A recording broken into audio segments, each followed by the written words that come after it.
Baik, Shalom, selamat malam bagi kita semua. Tiba saatnya kita di hari keempat. Saya akan membawakan renungan berjudul Si Cantik dan Si Buruk Rupa, kisah nyata. Tetapi sebelum itu, mari kita tunduk kepala, kita sama-sama berdoa. Ya Tuhan, terima kasih atas berkat kepada kami. Sekarang kami akan mendengarkan firman-Mu.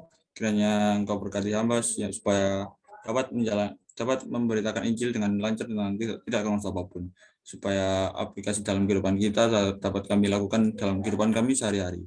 Terima kasih Tuhan, ampuni kesalahan kami yang begitu banyak. Doa ini kami serahkan dalam nama Yesus, kami berdoa, amin. Baik, apakah layarnya sudah terlihat?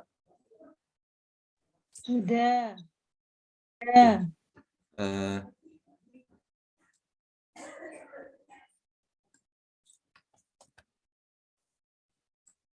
Renungan kita berjudul Si Cantik dan Si Buruk Rupa, kisah nyata. Berbicara tentang si cantik dan buruk rupa, atau mungkin anak zaman sekarang kita menyebutnya good looking dan bad looking. Berbicara soal hal itu, beberapa waktu lalu sempat ada selebriti bernama Ardhito Pramono. Dia adalah seorang musisi, penyanyi, bermain musik. Beberapa waktu lalu dia terjerat kasus narkoba.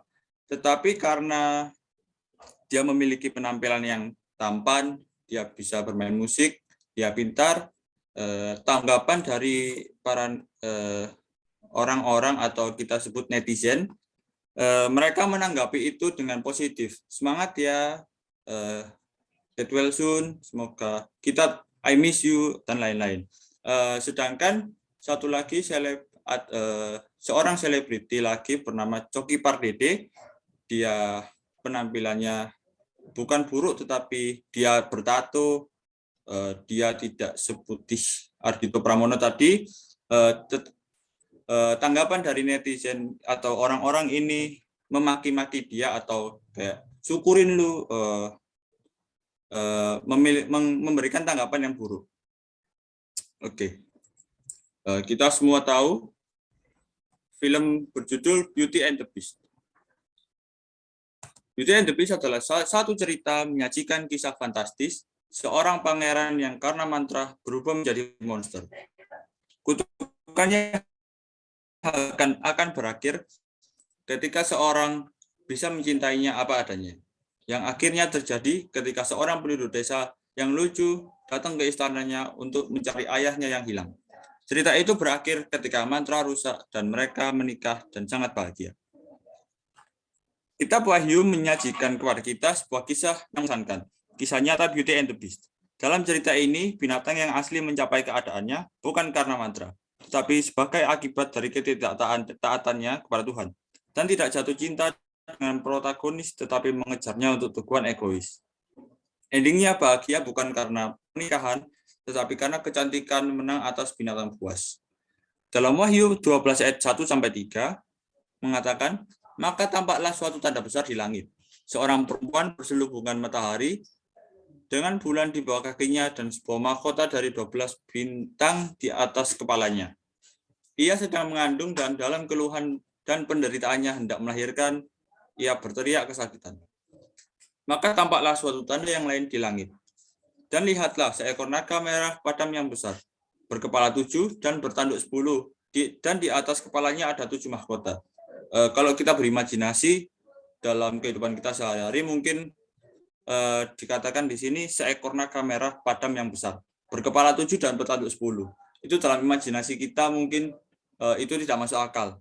Tetapi saat semua ini terjadi, atau ini adalah nubuatan yang berarti ini akan terjadi saat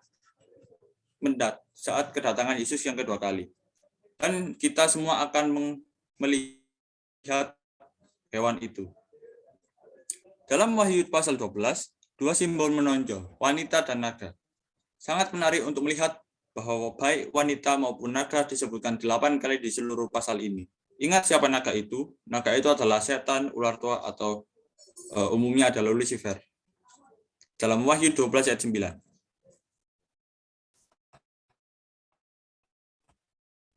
Siapakah yang melambangkan perempuan itu?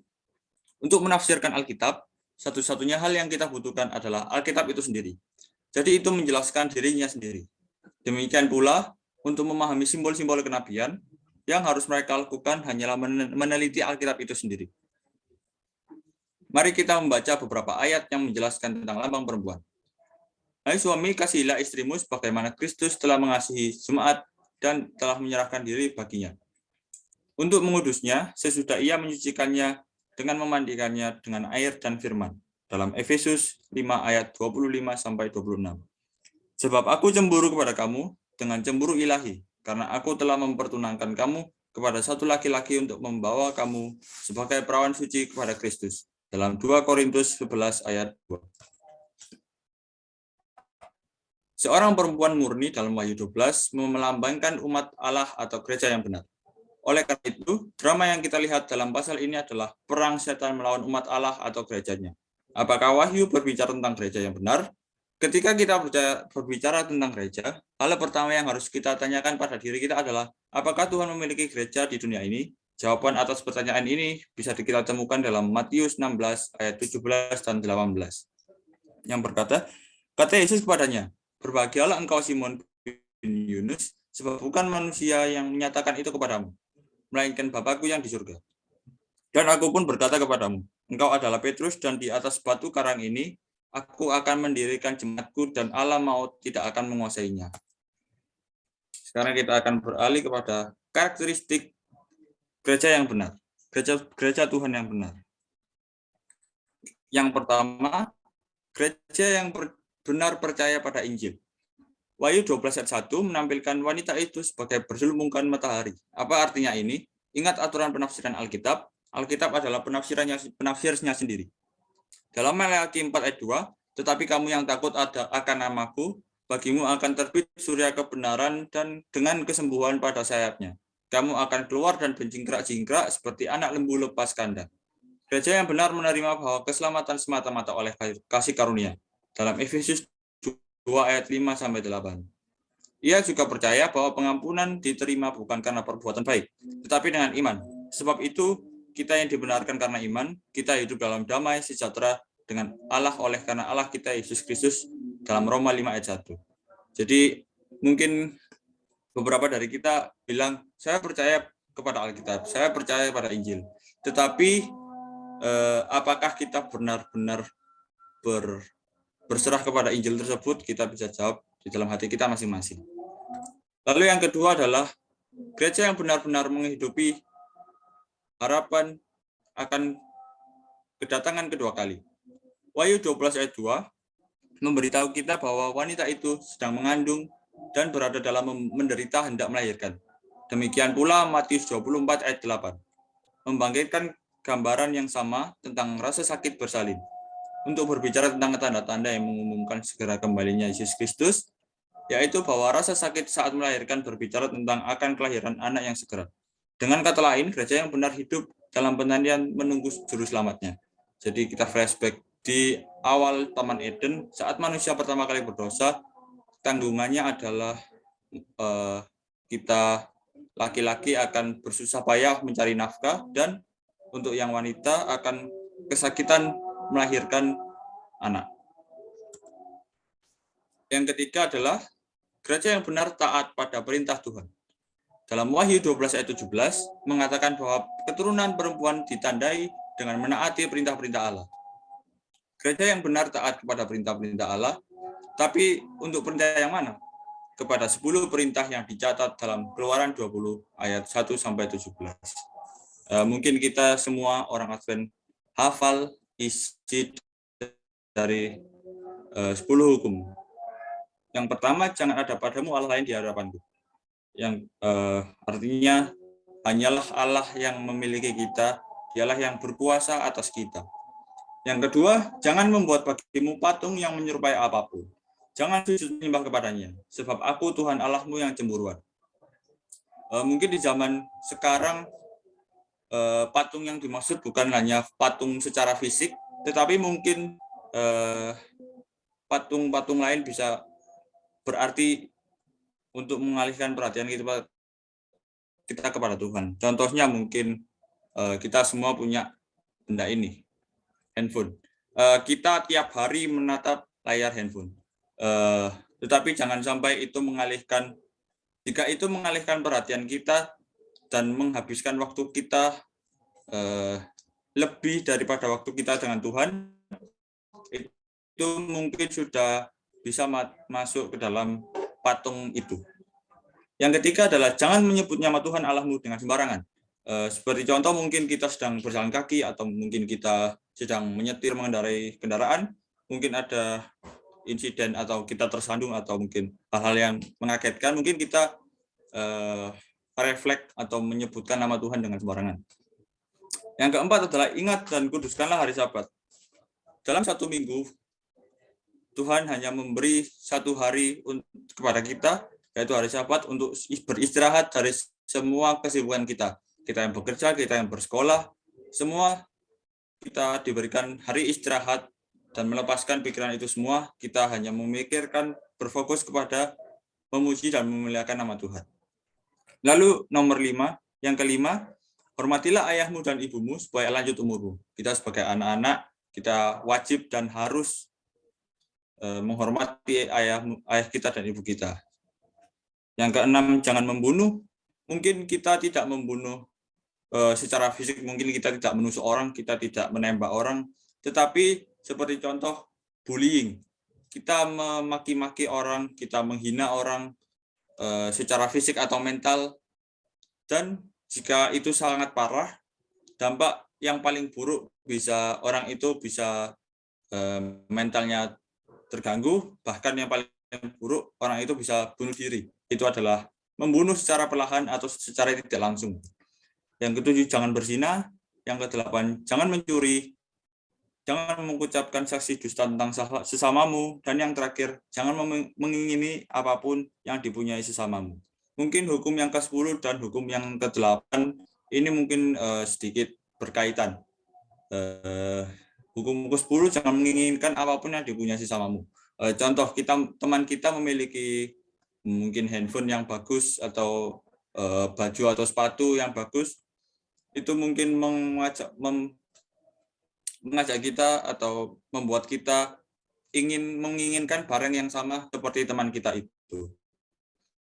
Alhasil, mungkin kita memaksa orang tua kita untuk memberikan benda itu supaya kita bisa senang, atau mungkin jika tidak wujudkan, mungkin yang paling fatal adalah bisa mencuri. Baik, kita lanjut. Karakteristik yang keempat adalah gereja yang benar percaya akan karunia rohani, khususnya karunia bernubuat.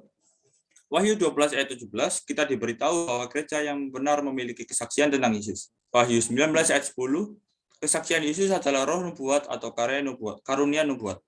Tuhan memberikan karunia kepada kita semua untuk bernubuat atau menyebarkan Injil, seperti memberikan renungan, cerita anak-anak, mengajar sekolah Sabat, bahkan berdoa syafaat, atau memberikan lagu pujian. Itu sudah termasuk kita memberitakan Injil kepada orang-orang.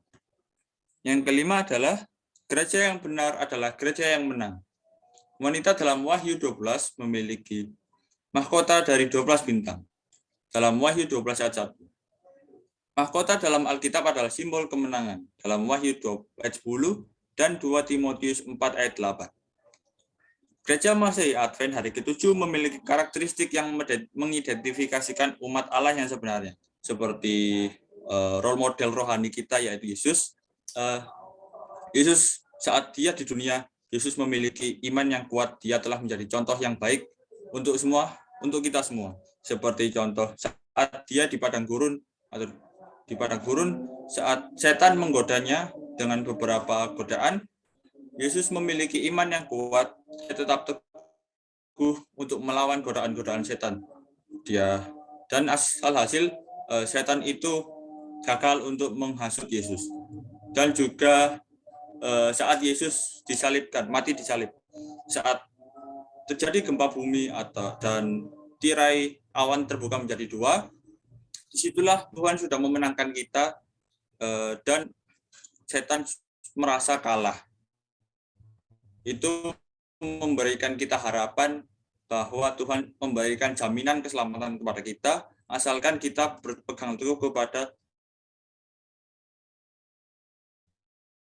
janji-janji Tuhan. Amarah terhadap gereja, yaitu bahwa setan akan berusaha dengan segala cara untuk menghancurkan umat Allah.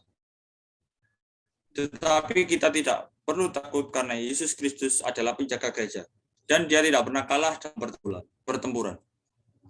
Ada suatu ilustrasi lagi, seorang wanita muda datang ke salah satu Jumat, di mana wanita itu selama bertahun-tahun bergumul dengan depresi dan kecemasan. Dia memiliki sangat sedikit teman dan menghabiskan sebagian besar waktu luangnya terkunci di apartemennya. Dia tidak pergi kemana-mana kecuali untuk bekerja dan ke toko terdekat untuk membeli bir dan rokok. Hidupnya seperti yang dia ceritakan sendiri, tidak memiliki arti tujuan.